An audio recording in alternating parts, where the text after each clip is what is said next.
will be in Deuteronomy 15, 16, and 17. We can cover all that. It's quite a bit. But these 3 chapters are essentially continuing in Moses' discourse on the law. He's laying down the law, essentially. And these 3, they're sort of, in the first part, in 15, and I guess you could maybe say a little bit of 16, but mostly 15. It starts off kind of continuing with what he sort of ended 14. In 14, he talks about tithes, and sort of, that was sort of part of their, what you might say, their welfare system. That tenth that they would give, I believe it was every 3 years. Let's see, at the end of every 3 years, you shall bring out all the tithe of your produce in the same year and lay it up within your towns. And the Levite, because he has no portion or inheritance with you, and the sojourner, the fatherless, and the widow, who are within your towns, shall come and eat and be filled. So this was essentially a form of welfare. Every 3 years they would bring their tithes together, and they would give that away to the Levites and the orphans and the widows.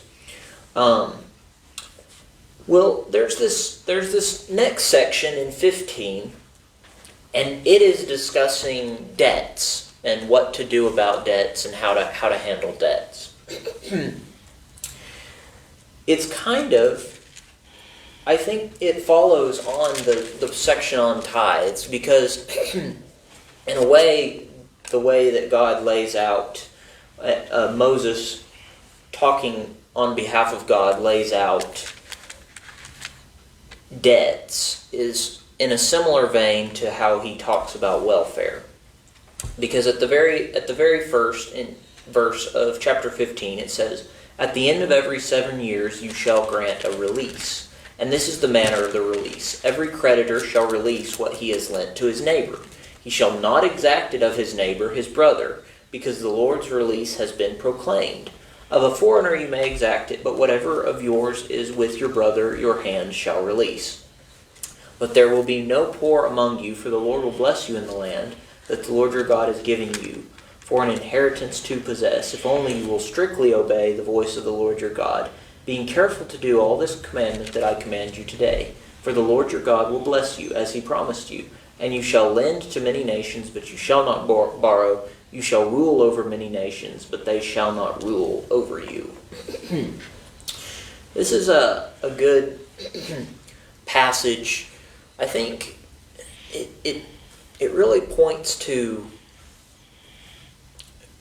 I don't know if you would say it points to, I think it draws attention to some of the problems that we have today with our massive unpaid debts, these things that just seem to pile up forever and ever, and there's not really an end point, and so when the crash comes, it's a lot worse than it would have been if you would have just said, okay, well, we'll cut our losses here and try something else, essentially.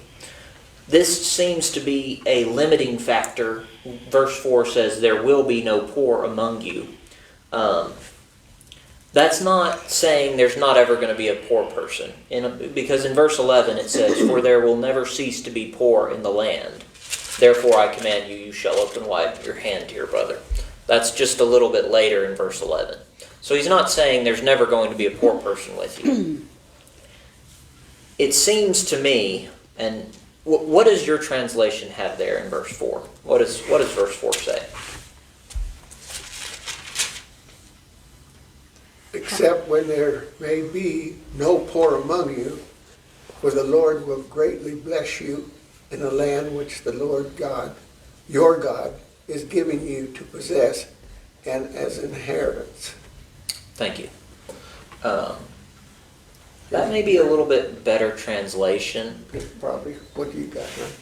What does yours say? It's, "However, there shall be no poor among you. However. Since the Lord will surely bless you in the land which the Lord your God is giving you as an inheritance to possess." That's what makes it. From those translations, you can see that this could be taken two ways. If you kind of go with Ron's translation, it would seem that it's saying, if there's nobody poor ever among you, you can keep this debt. I don't think that's what it's saying. It seems more the other interpretation, which I favor, is these measures are so that there won't be poor people continually among them, so that there will be this sort of limiting factor, and so that some Israelite who's borrowed this debt that he can't repay at the end of 7 years, that's going to be over. He's not going to be continually crushed by this debt for the rest of his life. There's going to be a release of that. That's what that verse seems to be saying to me. However, it is a little bit difficult to understand. But doesn't it say every 7 years? At Yes. the end of every 7 years, so after 7 years, it's released. Then 7 years later, it's released again? Yes. Yeah. It's If it's the supposed to same be. debt? It's supposed to be a continual thing. So all debts from between Israelites. This doesn't apply to people outside the nation of Israel. But all debts within the nation of Israel should be completely canceled at the end of every 7 years.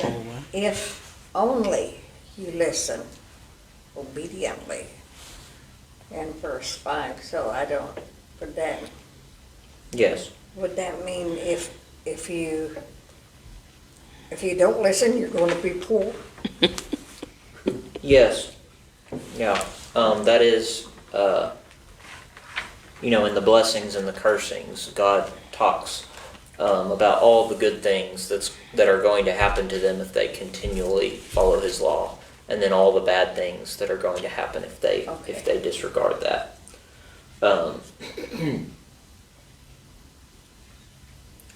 This release of debts is also interesting because it's every debt. I think a lot of times one of the reasons you say, well, you can't cancel debts is because not just is the person who borrowed the money in debt, but maybe also the person who lent it, The person who lent the debt also owes money to someone else.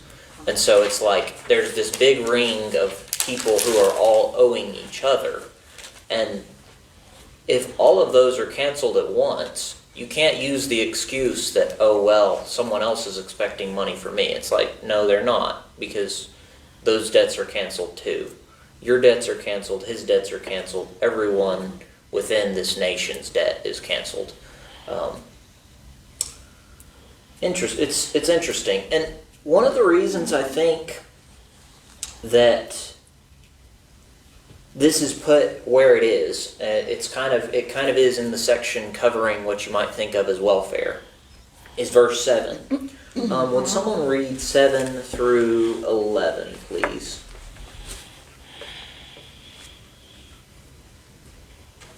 Oh, okay.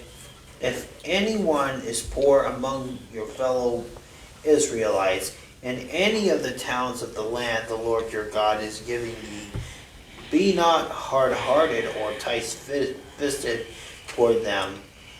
Rather, be open-handed and freely lend them whatever they may need. Be careful not to harbor this wicked thought. The 7th year, the year of canceling debts, is near, so that ye do not show ill will towards the needy among your fellow Israelites, and give them nothing. They may appeal to the Lord against ye, and ye will be found guilty of sin. Give generously to them, and do so without a grudging heart. Then, because of this, the Lord your God, in all of your work and everything ye put your hands to, there will always be the poor people in the land. Therefore I command ye to be open-handed towards your fellow Israelites and the poor and the needy in your lands. Thank you. So, because of the way this worked, because it's a set amount of time and every debt is canceled, every 7 years. It's not like after you borrow the money, then 7 years later it's canceled. It's if you borrow it in the 5th year, 2 years later that debt is canceled. If you borrow it in the 6th year, the next year that debt is canceled. And so he's saying here, be careful lest you use that as a reason not to lend money to your brother, saying, well, I know the next year that debt's going to be canceled. There's a pretty good likelihood I'm not going to be repaid, so I'm just not going to give this guy anything. He says, don't do that. And the reason you don't do that is because of God, because God will see that, He will impute sin to you. And if you are actually generous, if you actually lend this, even though you know that you may not be repaid, the Lord your God will bless you in all your work and in all that you undertake. So, you might lose money on that individual deal, but in the grand scheme of things, God's going to take care of you. You have questions or comments on these first 11 verses? We're going pretty fast. That's a pretty good welfare system. Yeah. Yeah. The Lord certainly knew how to take care of the poor back then, and He still does today. Just thought I'd... You look at it too, and if it's just going by the tithe, and there are other forms of welfare, but if you're just going by the tithe, the end of every 3 years, 1/10 of what they give would be laid up for the Levite and the sojourner, or not the Levite, the sojourner, the fatherless, the widow. That would essentially set the welfare rate at 3 1/3%, I believe, approximately. So you compare that to some modern welfare systems, which are sometimes something like 20 to 50% of a nation's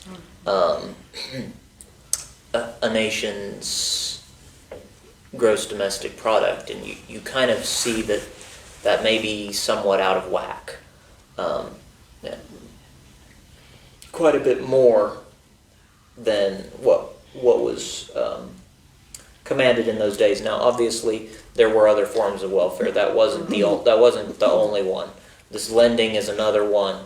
They will have another one where they can go into the fields and pick something to eat. If there's something growing, they can pick it and eat it. They can't cut it down and take it with them, but they can pick it and eat it. That was another thing.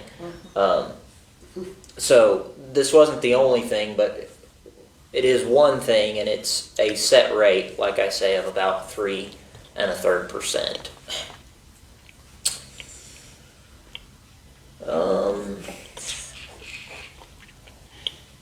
Let's read verse 12. It says, if your brother, a Hebrew man or a Hebrew woman, is sold to you, he shall serve you 6 years, and in the 7th year you shall let him go free from you. And when you let him go free from you, you shall not let him go empty-handed.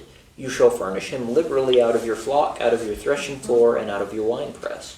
As the Lord your God has blessed you, you shall give to him. You shall remember that you were a slave in the land of Egypt, that the Lord your God redeemed you. Therefore I command you this today. But if he says to you, I will not go out from you, because he loves you and your household, since he is well off with you, then you shall take an awl and put it through his ear into the door, and he shall be your slave forever. And your female slave you shall do the same. It shall not seem hard to you when you let him go free from you. For at half the cost of a hired worker he has served you 6 years, so the Lord your God will bless you in all that you do. All the firstborn males that are born of your herd and flock you shall dedicate to the Lord your God. You shall do no work with the firstborn of your herd, nor shear the firstborn of your flock. You shall eat it, you and your household, before the Lord your God, year by year at the place that the Lord will choose. But if it has any blemish, if it is lame or blind, or has any serious blemish whatsoever, you shall not sacrifice it to the Lord your God. You shall eat it within your towns. The unclean and the clean alike may eat it, as though it were a gazelle or deer. Only you shall not eat its blood. You shall pour it out on the ground like water. So that's the rest of the chapter.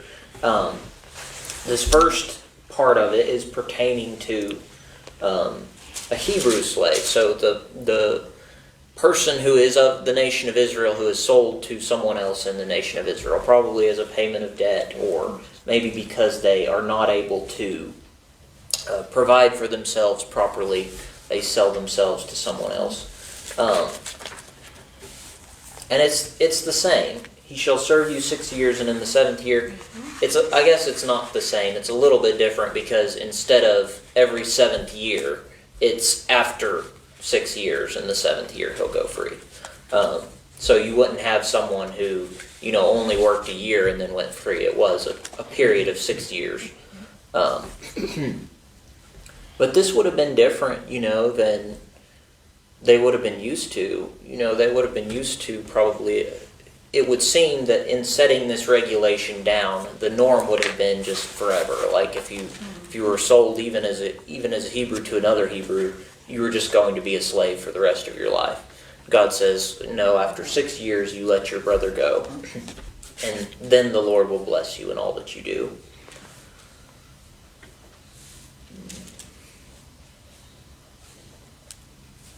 But then they say that some of them don't want to go, right? Yeah, there's that provision for the people who, maybe... They don't want to get out in the real world. They want to hang in there. Yeah, that, and, you could really, if you had someone who was good to you and you were treated good in their house and kind of part of the household, it would kind of be like having to leave your family after 6 years. It's kind of like, I don't want to go. I like it here. I'm doing just fine. And there's a possibility they didn't have family in the first place. Yeah, that's true. That's true.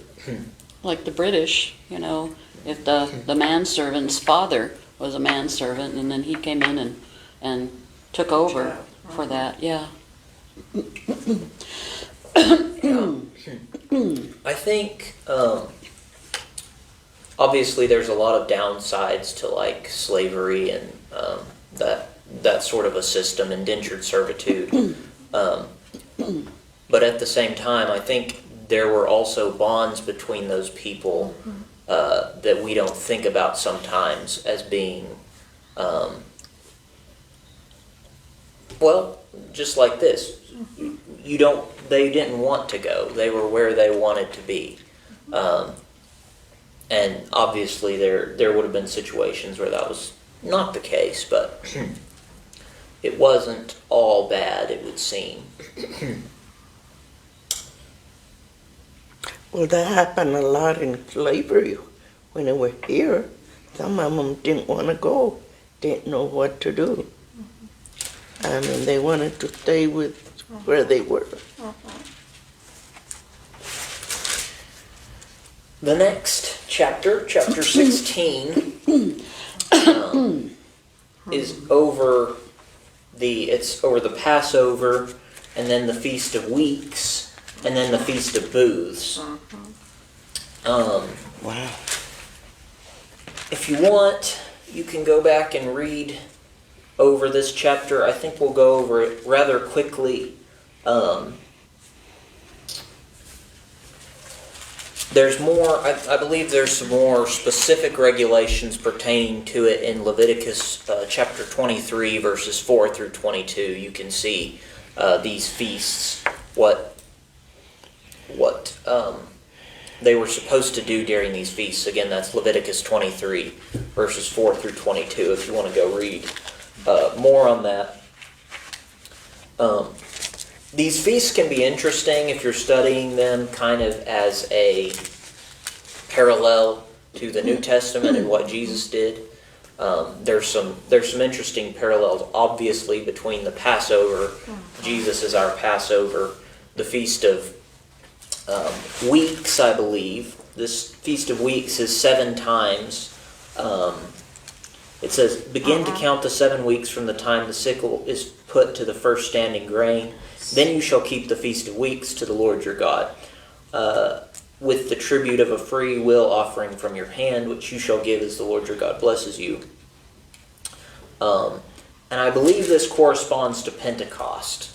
This is 49 days, 50 days after the Passover. You would celebrate this, and so Then you have the Feast of Booths. It says, you shall keep the Feast of Booths 7 days when you have gathered in the produce from your threshing floor and your winepress. You shall rejoice in your feast, you and your son and your daughter, your male servant and your female servant, the Levite, the sojourner, the fatherless. Basically, it's just saying everyone who is in your towns. For 7 days you shall keep the feast to the Lord your God at the place the Lord your God will choose, because the Lord your God will bless you in all your produce and on all the work of your hands, so that you will be altogether joyful. 3 times a year all your males shall appear before the Lord your God at the place that he will choose, at the feast of unleavened bread, at the feast of weeks, and at the feast of booths. They shall not appear before the Lord empty-handed. Every man shall give as he is able, according to the blessing of the Lord your God that he has given you. So they're supposed to go to Jerusalem. Well, not Jerusalem. It says the place the Lord your God will choose. This would have been probably Shiloh initially, and then later on Jerusalem. But they were supposed to go to that chosen place 3 times a year, which is quite a lot to make a trip somewhere.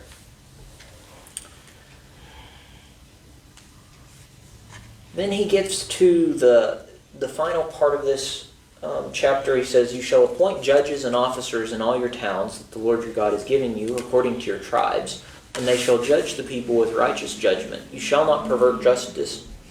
You shall not show partiality, and you shall not accept a bribe, for a bribe blinds the eyes of the wise and subverts the cause of the righteous.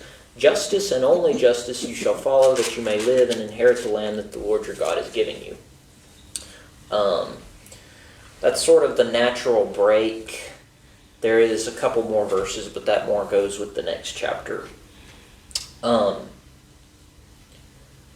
This establishing of the judiciary is interesting, because even today, we have a branch of government that's dedicated to this. We have a branch that is dedicated solely to the interpretation and application of the law to individual cases, and they would have had the same. They would have had the same. Obviously, for a different law, this law, instead of our legal code. But I just thought that was interesting. Questions or comments on chapter 16? I know we went over it really fast. There's a lot of stuff in there if you go back through it and read it. But on chapter 16, Very interesting parallels. And certainly interesting that, they have the different festivals here, the Festival of Weeks and the Festival of Tabernacles, that are also mentioned, I think, in the book of Leviticus. Or maybe I'm wrong. yeah, I believe that was that verse that I quoted from Leviticus 23, I believe. And it does lay out more specific commands in Leviticus pertaining to these days. It will give more precise instructions. These are sort of the overview for the people that they would have understood in a more general sense. Chapter 21, you shall not plant for yourself any tree as a wooden image near the altar which you build for yourself to the Lord your God. That's Yeah. Yeah. Don't plant a tree as an Asherah beside the altar of the Lord your God that you shall make. And you shall not set up a pillar which the Lord your God hates. Again and again throughout the Old Testament you see that they served the Baals and the Asherahs. And it's mentioned in various places that they set up an Asherah pole or a tree or a grove. And these were all ways that they would worship these pagan deities. And he's saying, you're not supposed to worship the Lord your God in these ways. You're supposed to serve him in the way that is being dictated here and not in any way that you see fit.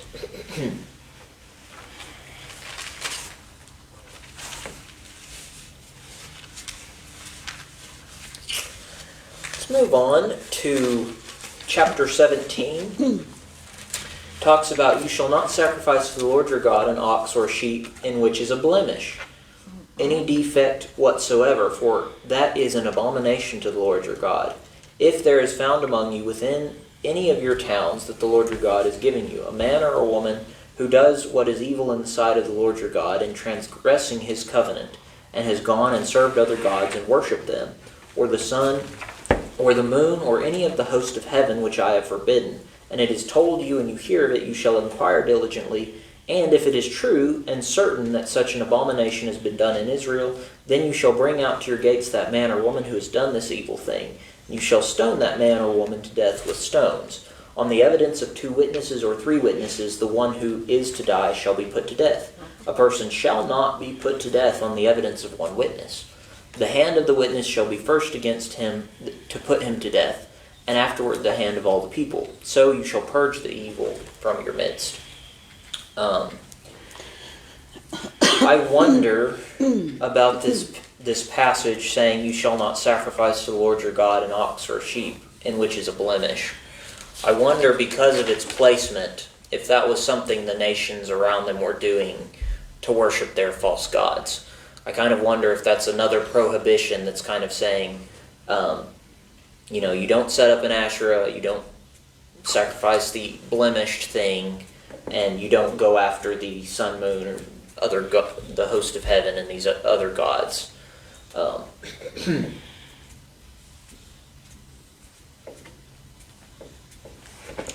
Then, of course, you get to verse 6, on the evidence of 2 witnesses or 3 witnesses, the one who is to die shall be put to death. A person shall not be put to death on the evidence of 1 witness. This is a really good practice. I believe we have similar precedents. If you have just 2 people whose word doesn't agree, if that's the only evidence in a case, the case is sort of invalid.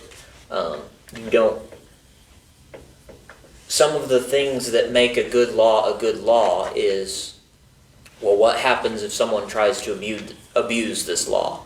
What is going to happen if someone says, well, I can use this law to my own advantage by manipulating in some way, trying to manipulate the judges. And this is so that someone can't just say, oh, well, that person, they worshipped an idol, and then everybody stones that person. It's just like, well, they just didn't like that person. That's why they accused them of this thing.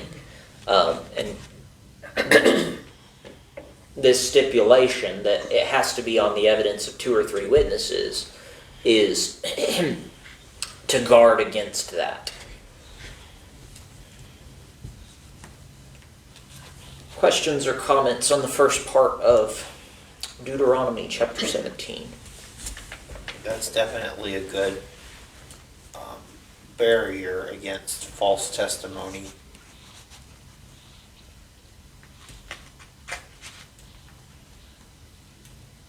Certainly would help in today's society.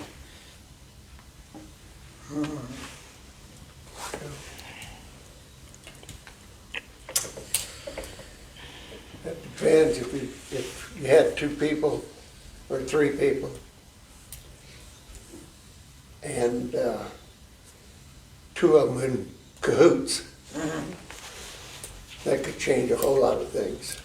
Yeah, well, with Still, the bottom line is you're still deceiving God. So yeah.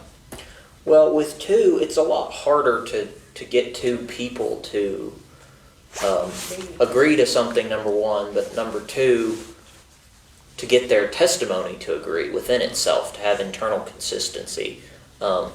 You have to have a very,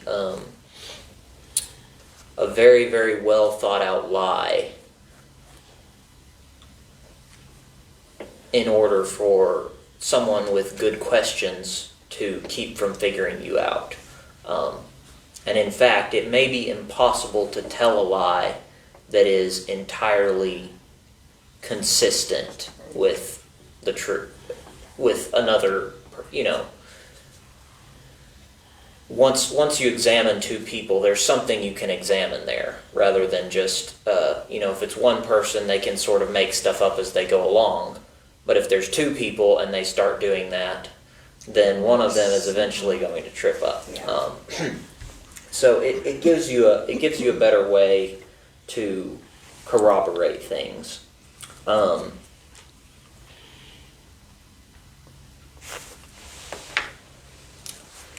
next part is contempt of court. It says, if any case arises requiring decision between one kind of homicide and another, one kind of legal right and another, or one kind of assault and another, any case within your towns that is too difficult for you, then you shall arise and go up to the place that the Lord your God will choose.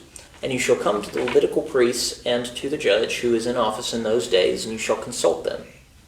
And they shall declare to you the decision. Then you shall do according to what they declare to you from that place that the Lord will choose. And you shall be careful to do according to all that they direct you. According to the instructions that they give you, and according to the decision which they pronounce to you, you shall do. You shall not turn aside from the verdict that they declare to you, either to the right hand or to the left. The man who acts presumptuously by not obeying the priest who stands to minister there before the Lord your God, or the judge, that man shall die. So you shall purge the evil from Israel, and the people shall hear and fear and not act presumptuously again. So this is just a provision concerning, well, what happens if somebody just says, well, I'm not doing what the judge says? Like, well, that's the death penalty, buddy. You are, Adios. yeah, you better do what the judge says.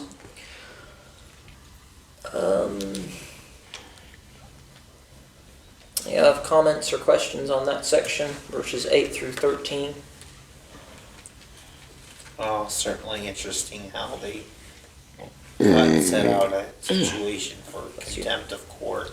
Mm-hmm. And with all the people acting out in courtrooms, I've seen those videos, they're really shocking.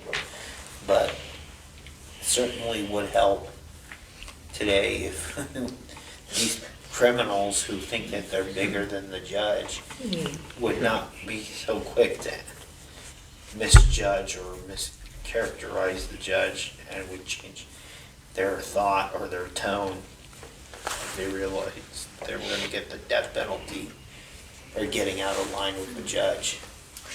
Yeah, I don't know if this is exactly what that's about.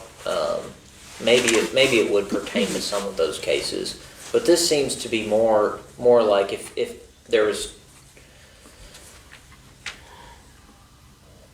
if they just refused to do what the judge said, like in the case of maybe somebody got fined a certain amount, and he said, well, I'm just not going to pay the fine at all.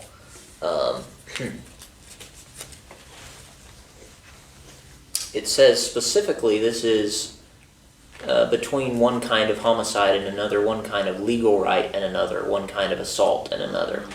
Any case that is too difficult for you.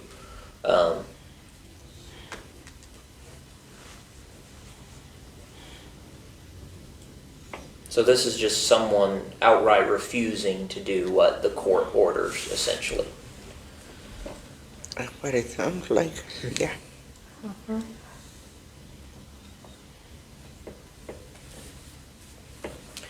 The last part of 17 is interesting. It's the laws concerning the future king, because Moses knows what's going to happen. He knows they're going to set a king over them. They're going to look around and they're going to want a king. Verse 14 that says, when you come to the land that the Lord your God is giving you, and you possess it and dwell in it, and then say, I will set a king over me like all the nations that are around me, which is exactly what they say, by the way. You may indeed set a king over you whom the Lord your God will choose. One from among your brothers you shall set as king over you. You may not put a foreigner over you who is not your brother. Only he must not acquire many horses for himself, or cause the people to return to Egypt in order to acquire many horses, since the Lord has said to you, you shall never return that way again. And he shall not acquire many wives for himself, lest his heart turn away, nor shall he acquire for himself excessive silver and gold. And when he sits on the throne of his kingdom, he shall write for himself in a book a copy of this law, approved by the Levitical priests, and it shall be with him, and he shall read in it all the days of his life, that he may learn to fear the Lord his God by keeping all the words of this law and these statutes, and doing them, that his heart may not be lifted up above his brothers, and that he may not turn aside from this commandment, either to the right hand or to the left, so that he may continue long in his kingdom, he and his children in Israel. So, this is an interesting section concerning a few things that the king is specifically ordered not to do. And when you get to the book of 1 Kings, you actually see the Really writer. a king then? What's that? So is he really a king? Yes. When he established, yes, he will be the Yes. king. But he is a king who is governed by the laws of God. He is not supposed to do just whatever comes into his mind. He is supposed to, he may learn the fear of the Lord by keeping all the words of this law and these statutes and doing them. So not only is he supposed to enforce these laws, he is also supposed to abide by these laws. And then there are just these few that are given to him specifically, like don't do these few specific things so that you will continue long in your kingdom. And these few specific things, basically everything that Solomon does, when he shouldn't do. We saw that in our study of 1 Kings. You're going through there and it's like, well, why does it mention that Solomon sent down to Egypt to acquire horses? I mean, that's sort of an interesting fact, but there's also a theological aspect to that. The writer is calling back to Deuteronomy. He's saying, when God said, the king shouldn't do this so that he may continue long in his kingdom, he and his children in Israel. Well, King Solomon didn't do that. King Solomon went back for horses. King Solomon acquired many wives. King Solomon acquired for himself excessive silver and gold. He did all these things that, the very few specific commands given to a king, you shall not do these things. The very second in the dynasty of David is already doing these things. And so it's no wonder that the people of Israel do not continue in the land.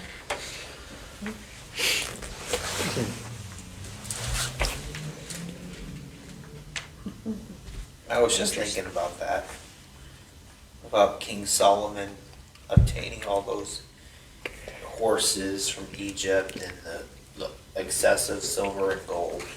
Yes. Obtaining, from what I remember, 400 wives and how many concubines? I think it was like 300 concubines or something like that. 700. Yeah, I think it was 700 wives and 300 concubines, if I remember correctly. Yeah. I mean, he was the richest man in the world, and he let all that power go to his head.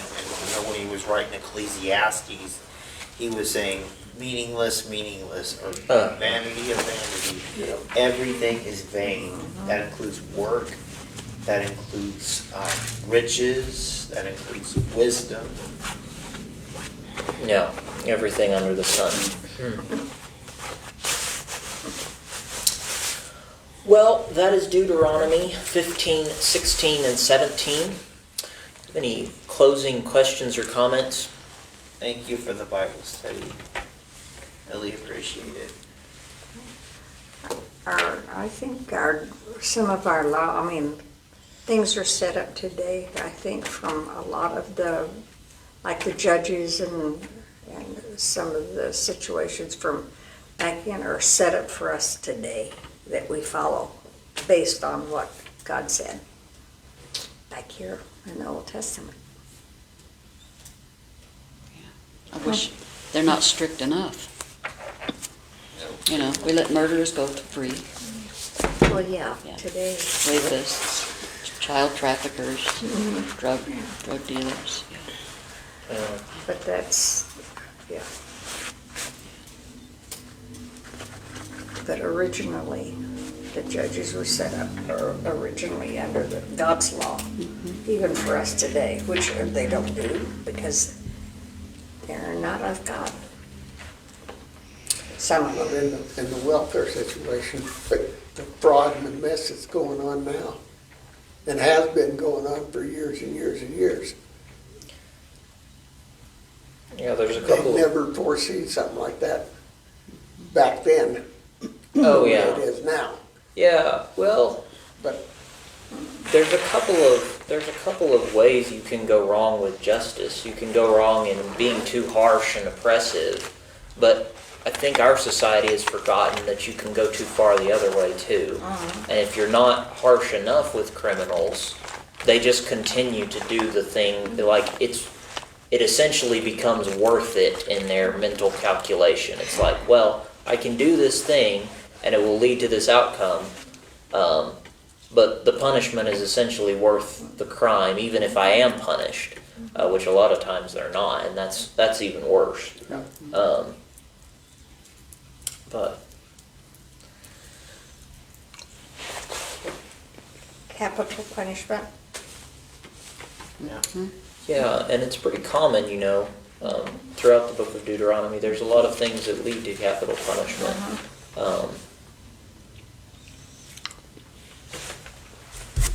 And some of that is just because the deterrence value is so good for capital punishment. When someone thinks, if I do that, I'm gonna die. That's a lot better. Let's not do that in their mind than, oh, I might have to spend a year or two in prison. Yeah. for sure, it's a difference.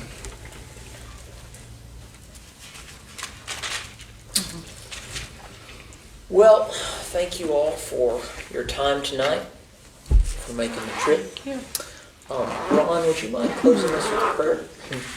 Dear Heavenly Father, we thank you for bringing us together this evening to study your word. We thank you for our teacher, Father, that he guides us and helps us in all the endeavors that we face as we try to understand what you're trying to tell us in the book of Deuteronomy.